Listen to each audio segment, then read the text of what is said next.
Yeah, super excited to be hosting another regional. It's not easy. It's like I told the team, there's 250, 60 teams that aren't playing anymore. And it's hard to get in. There's a lot of really good teams that were on the bubble this year. And, it's a long grind the whole season. And, for the most part, we've maneuvered it pretty well. But we're really excited for postseason, and we're even more happy that we get to stay here and play in front of our fans who have been incredible for us this year. All right, Bob, get it going. Hey, Dave. Well, how do you feel about the 5 seed? I think that was what a lot of the websites projected. Yeah, how do you feel about that? And then maybe just when you look at the field, I know you just found out who's coming here, but when you look at the field overall, your thoughts on your regional field, I mean. Yeah, as far as what the website's saying, all that on seeds, it doesn't matter to me. Just it's great being a top 8. Doesn't matter 1 or 8 to me, anywhere in between. So excited about that. And our regional is a true regional with Louisiana Tech, about 4 or 5 hours away, and SEMO at probably 5 hours away, something like that. And I just feel like that in K-State, same thing, probably 5.5, maybe. Should be really good crowds. I would think the other teams would be able to bring a lot of fans. You just think that anyway. But I don't know. You never know what's going to happen this time of year. Who's hot? Who's not? Who's hurt? Who's not? Who's sick? Who's not? Been on both sides of it. So just excited to be back playing here. And then two of these teams coming here are led by your former assistants. What do you think about that, first of all? And then if you look at the whole field, the top 8 seeds are 2 more of your assistants, and then you got Nebraska, and I may be missing some, but just what are your thoughts about having 2 of your former guys here, and then how well all your guys are doing around the country? Yeah, Lane and Andy, both really good people. Not only outstanding coaches, but good human beings, good dads. It's been fun watching those guys' careers grow. Played against them a few times. Just happy that they're having success. Not excited about having to play them, but just happy for them and their families and their baseball programs. And then Tony being top seed, Wes 8 seed, Wills, Nebraska won the I started to say the Big 12, the Big 10 tournament. Just what do you think about, you have a big cast of guys in the tournament? Well, I mean, obviously, I've been very blessed to have such great coaches, and they've gone off and done their thing and had a lot of success, and doesn't surprise me a bit. So happy for all those guys. That's what you want when you coach with guys. And, if you're the head coach and they're your assistants, you want them to do well when they leave and have a great career, and, just makes things a little bit better down the road. Thanks. I might have a few more, but I'll turn it back to Oliver. Thank you. Hutch. Yeah, Dave, I know you probably haven't dove into the scouting reports too deeply, but Louisiana Tech, has Ethan Bates, one of your former players, and been a two-way guy for them. Just has it surprised you at all, kind of the success he's had down there at Louisiana Tech, and what's it like having a former player like that come back?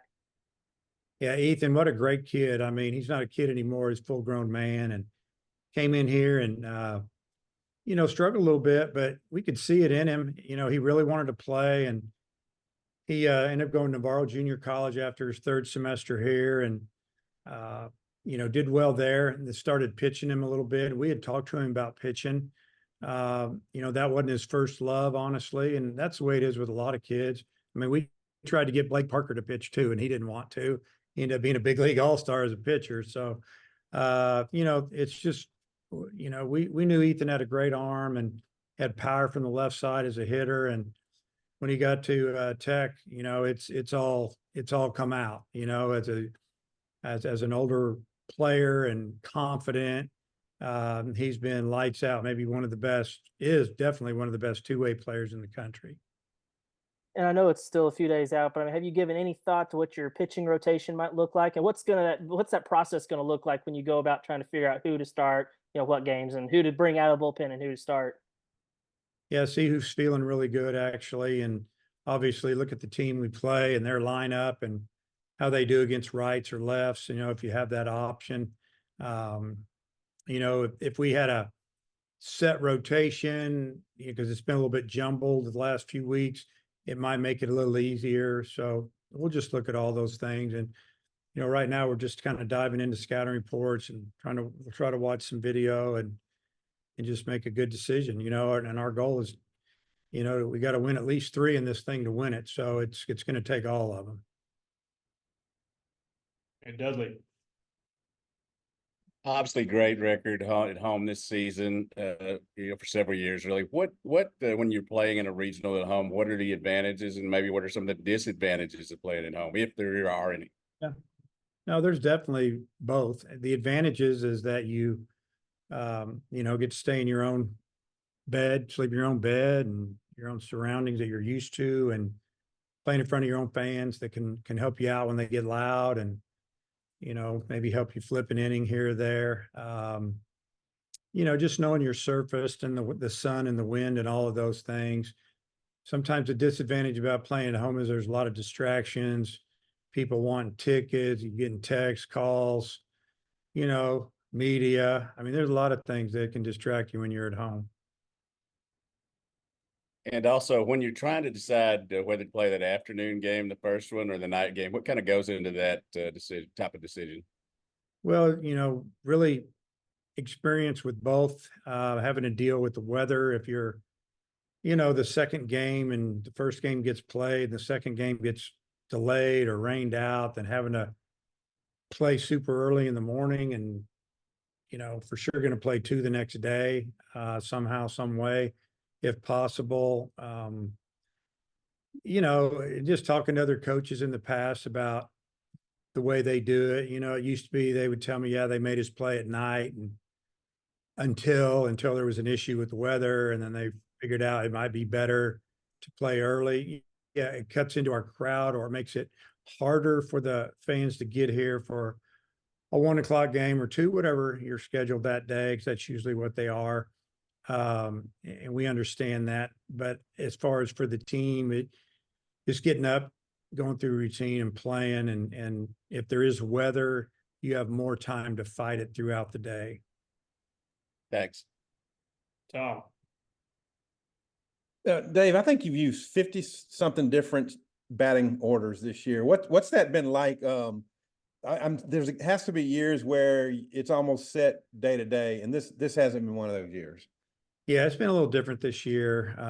There's some of it has to do with injuries or guys not having the year that they thought they would because of injuries, and we're still playing them, and they're trying to fight through it. And really, it's all about getting to this point. It's finding a way to get to a regional, and hopefully we're fairly healthy now, maybe as healthy as we've been all year, honestly, at least on the offensive end. And right now I've got a lineup or 2 that, one that we'll go with against left-hander and one we'll go with against a right-hander. And if we played in 2 hours, I would be able to write you one up right now. And, hopefully they'll go good and we'll be able to stick with it. Yeah, your team didn't really show much of a reaction. The camera was in the locker room for the show. You're hosting for 6 out of the last 7 times. I mean, is it maybe, I don't know, what do you say to speak to that consistency that you're hosting and you're top 8 seed so frequently? Yeah, just a few things are involved there. Obviously, we have good players that, they care about winning and they take care of business, and they find a way to show up every day mentally, even if they're not feeling great or whatever. They're humans. It's just the way it is. I think the coaches do a great job of preparing their guys mentally to play. I think it's a little bit of our culture that's gone on for years, as far as, the way we do things here, what's expected, and it all adds up. Because you look around, there's a handful of teams that have done it, but it's hard to do, and it's hard to be consistent, especially these days with kids being able to jump around and coaches jumping around. And we've done a good job of keeping our staff together, and I think the players, they can see that the coaches all like each other and that we get along, we hang out a little bit away from the ballpark, and it just all adds up. The kids maybe are a little bit more comfortable early, and I think it's helped us over the years. 11 SEC teams are in the field. I think all of the 13 and 17 teams got in the field. Maybe what do you think of the SEC dominance, I guess, or the toughness of getting through that schedule this year? Yeah, again, with the way that you can move around as a player, it's made our team stronger from top to bottom. Even if some teams didn't win this year, I look at some of the transfers and older kids that are playing premier positions, shortstop, catchers, center fielders, starting pitching, big time relievers from other programs that are filling in, and teams are staying old. Teams are, if you look at their ages, they're experienced. And so it makes every weekend, almost the same. Somebody might have a superstar starter or whatever, but as far as top to bottom lineup and roster, the teams are just very talented and they're older. So if you get through this league, you're definitely battle tested. You go out and you play in a regional, you got a really good shot to get to the final day, so to speak, the championship game, whether you got to win a couple or one. Just because you've played such good competition, you're not going to be kind of shocked or anything by how good somebody is. I don't feel like, because you've probably already seen it. And that's just the way the SEC is now. We kind of kid around with big boy baseball. And if you're a freshman, you need to come in and you need to be strong, and you need to be able to handle the mental part of it, of the, ups and downs. Cause some days you're feeling pretty good, and some days you're walking away thinking, am I any good? And cause you're facing guys that are older. And if you can play as a freshman in this league, you're going to be pretty darn good when you're a second, third year player. Yeah, Lewis. Yeah, Coach, the last time you guys went 0-2 in Hoover, it went pretty well for you in the NCAA tournament. Are there any similarities between how these last few days have felt and maybe how you felt in 2022, or just what you've seen from the team or the players or coaches? Yeah, I honestly, I don't remember 2022 as far as how we did over there, but I've been reminded that we went 0-2, and I couldn't tell you the scores or who pitched, because pretty much when I left there, I was moving on to the regional and get back and get our team ready to go, because we felt like we had a talented team that, let it go in 21. In 21, Slavens almost broke his ankle there and was never the same. We had a couple other little injuries that never really got out, that kind of happened on that road trip, because, we finish on the road and then we just go there and we're gone for 8-9 days. And, when you play all the way to the championship, like in 21, I mean, we were on the road for like 10, 11 days and, squeaked through our regional and lost super regional North Carolina State, who was really good. But, just the tournament, it doesn't make you worse. Let's just say that, you lose 2 games, you get beat by a run, get beat by a couple of runs, had a chance to win, had one big hit away here or there. We didn't play terrible. We didn't play great. We just played good teams, and it was a neutral site.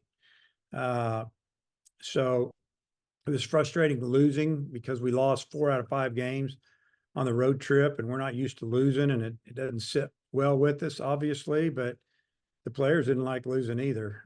It's not like, they're like, oh, well, we lost, whatever. They're like the coaches, they take it personal, and we're looking forward to getting back. And I don't think the way we played there is going to make us play worse in the regional. I think if anything, we should play a little better, a little more motivated, a little more rested going into this thing. And if we play good, great.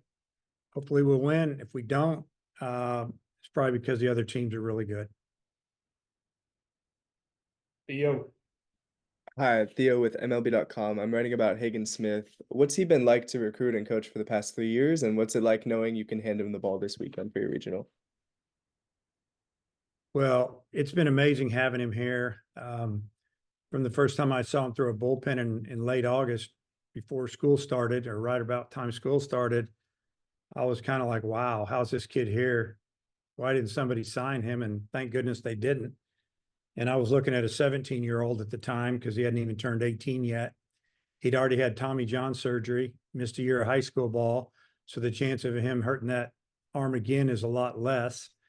And, you know, you could kind of picture building a pitching staff around him a little bit. It's been amazing having him here. It's been just because of the person he is, honestly. He's very talented. That anybody can see that. But as far as, you know, the things that people don't know about Hagan is what a great teammate he is. And he doesn't talk about himself. He doesn't say a whole lot unless he has something to say. And, you know, the players love him, the coaches love him, and some big league team's going to get him a guy that they're going to love. And he's going to help them right away. You described Hagan as one of the hardest workers you've been around. What is it about him that makes you see him that way? Well, just the fact that we never have to tell him anything. I mean, he knows his routine and he does it. I saw him come back after this summer. He pitched a little bit with Team USA out of the bullpen after pitching a lot of innings as a sophomore. So we just wanted to keep him down. All the, you know, the Cape Cod teams wanted him to come pitch, and he just wanted to come back here and work. He wanted to get back to our facilities. He didn't go home, came right back here. And, you know, this is a guy that doesn't lay in the bed till 12 and then come in at 1 o'clock. I mean, he's getting there when we are, you know, 8 o'clock in the morning, 7:30, and it's summer, and he gets his work in. And, you know, we just kept saying, you know, maybe not necessarily him, but to each other, that he goes about his business like a big leaguer. You know, this isn't some kid, you know, this is a very mature thinking person with a lot of talent.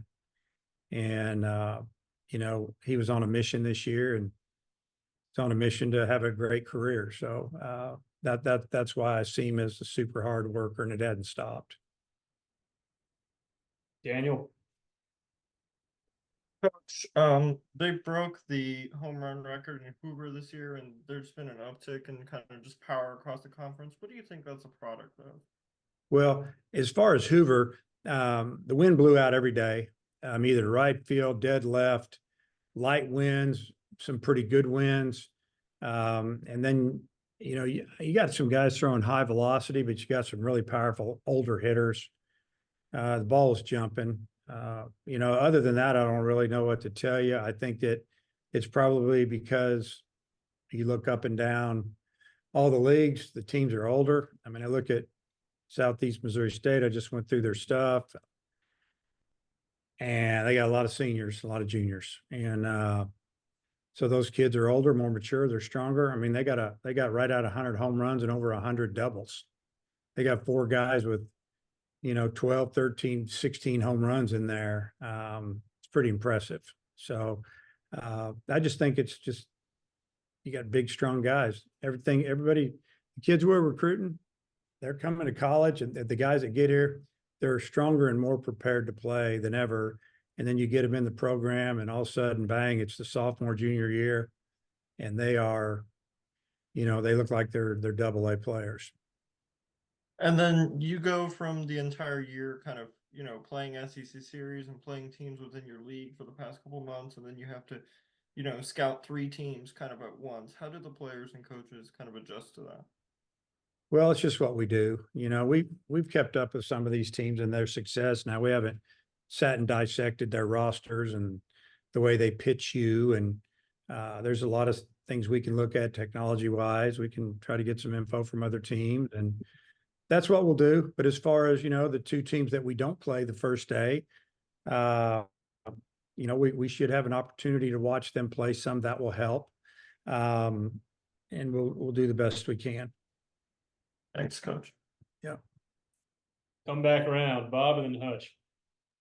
Yeah, Dave, you know, you mentioned a record 11 SEC teams in the field, but the 2 teams coming in next year, OU and Texas, are in the field too. So that's 13 teams that'll be in the SEC next year in the NCAA tournament. What are your thoughts on that?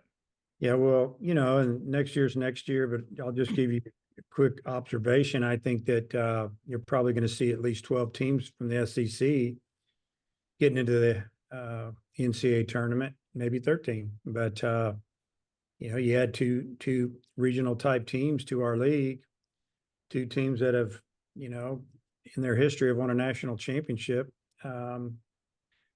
It just brings more teams that are probably going to belong in the field.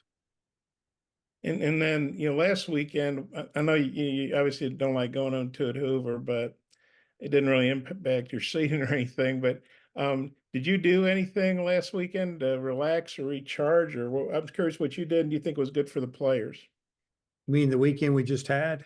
Yeah, just this, like yesterday and Saturday. Yeah. Well, hopefully the players did. We gave them 2 full days off, Friday, Saturday. Sunday we basically had an optional lift and hit, which didn't take much, wearing shorts and t-shirts. So kind of a day off, and they all liked to lift, and they were short lifts. And then again today, kind of the same type workout going on right now. Still resting up a little bit, trying to get some energy, get some strength, and obviously, get everything mind right. Just be ready to play. As far as the coaches, we were up here a little bit off and on, 3 or 4 hours a day, relaxing. I mean, all the coaches have kids. Bobby's got a brand new baby and a young daughter, and Coach Thompson has 3 daughters. So they, I told them to hang out with them and do whatever. And, Coach Hobbs, same way, 2 girls and a boy. They play sports, running back and forth, watching them. And, myself, I went up to the hospital, and babies are still in the NICU. My daughter's triplets. So hung out up there with my wife, got to hold the babies a little bit, and obviously get caught up on a few other things, and mentally get recharged a little bit, because that, the season, it's tough on you. A lot of people don't realize the grind that the kids go through at this level, the coaches go through. We don't play once a week. We don't play 2 or 3 times a week. We travel all over the place, and we're playing 4 and 5 games, and pregame. There's a lot going on, a lot of hotels, and you have to learn how to mentally handle this grind, because if you don't, you burn yourself out. And then you didn't say if you're going to pick the early game, but I know you've done that in the past, and that's obviously, probably the smart call. Have you decided if you guys are playing the early game Friday? Did I get asked that question? I thought I think you got asked what goes into the thinking, but you didn't say if you're picking the afternoon game. Nobody asked me if I was big. Yeah, we're playing the first game. Okay. See, that's why I asked you. So we get that. And that's a great decision. All right, Hutch, close it out. I just got a quick one, Coach. I know you'll watch the TV broadcast, but during the last game, the SEC network commentators made a big deal about Hagen's velo being lower than it usually is. Is that something you noticed, or was that kind of an overblown thing by them? So they're wrong. They were watching the scoreboard, which was at least 4 miles an hour slow, and sometimes 5. So they, we're seeing it on TV, or, if you're watching a game like recently and you're seeing 93, 94, they're seeing 98 or 90, 89, 90. So they're sitting there in their booth looking at that scoreboard. They were wrong. Hagen's velocity was still way up there, as was what you were watching on TV. You weren't watching that goofy scoreboard out there that was really messed up, easily 4 miles an hour slow. Because I said something about it in game 1 to one of the coaches, and Coach Hobbs said, yeah, that thing's 4 to 5 miles an hour slow. All the scouts are getting the correct time on their radar guns. And, that's kind of disappointing that these guys would say that to a national audience with not having the facts. He's fine.